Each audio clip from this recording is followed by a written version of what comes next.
The United States had become a world power almost overnight, but there was a price to pay. The ideals of the American Republic were being tested by the temptations of newfound empire.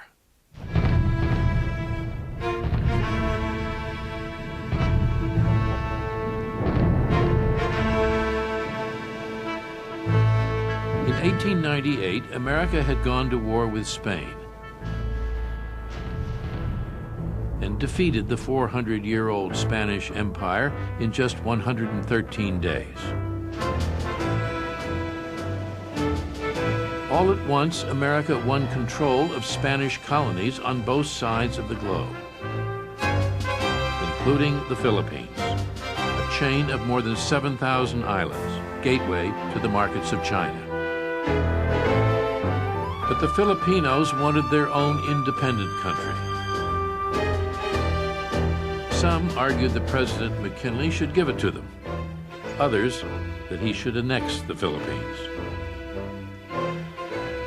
McKinley told a group of Methodist church leaders how he had decided what to do.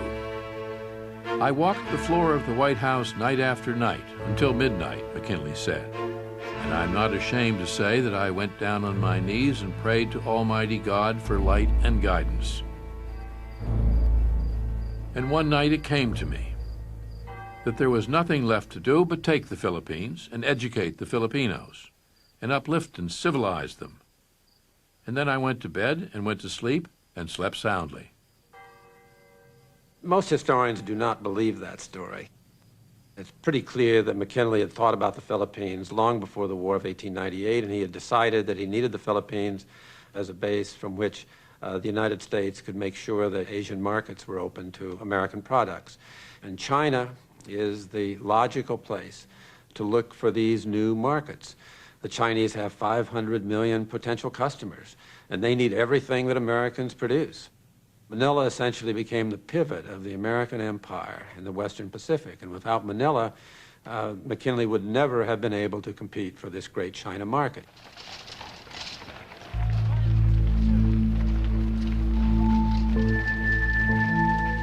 The president had hoped the Filipinos would willingly become part of the new American empire. But the Filipinos were ready to die for the right to govern themselves. For years they had fought the Spanish. Now they were prepared to fight the Americans, if they had to. In January 1899, they established the Philippine Republic. By 1900, Americans were fighting a guerrilla war 7,000 miles from home.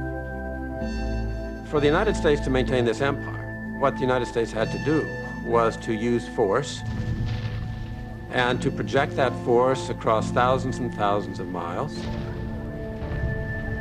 We had never done that. And we were now involved in civilizations, such as the Philippines, with which we had very little acquaintance. And it was a question whether or not Americans were really that good an imperialist in order to pull this off.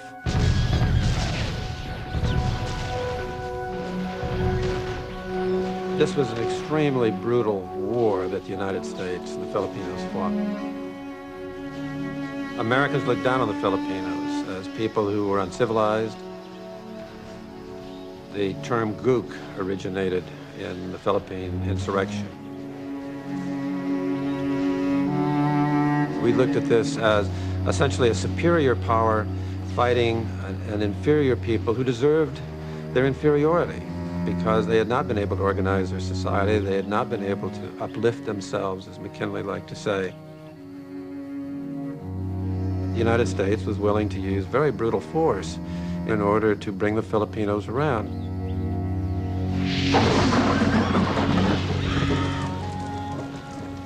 One soldier's letter, for example, relates how one of his comrades, an American soldier, had been found murdered outside this village with his stomach slit open. And the American commander immediately orders that everyone in this Filipino village be executed. And according to this young man who wrote home, there were 1,000 men, women, and children who were executed in this reprisal for the murder of this one American soldier. This was a no-holds-barred war between the Filipinos and the Americans. And by 1900, many Americans are beginning to wonder whether even all of the possible profits that this empire might offer was worth this kind of brutality.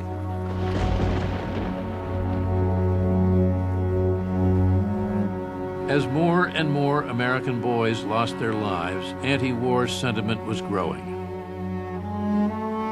Many saw the war against a people seeking independence as a monstrous perversion of American ideals. Multi-millionaire industrialist Andrew Carnegie, a leader of a small but important anti-imperialist movement, asked, "Is it possible that the American Republic is to be the suppressor of the Philippines' struggle for independence?" Carnegie offered to buy the Philippines for $20 million and set the island nation free.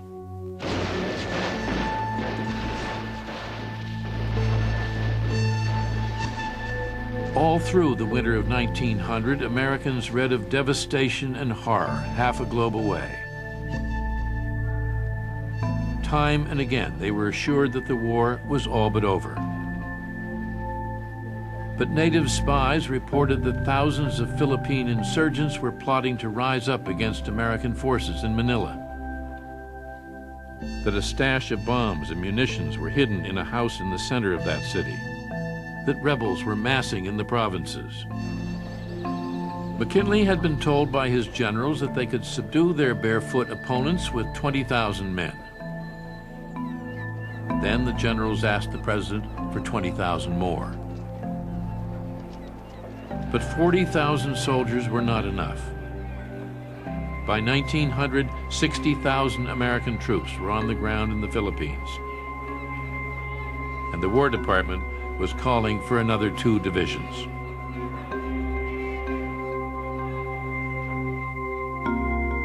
McKinley knew that his chances in the November election could hinge on a war he didn't want to fight and didn't know how to win.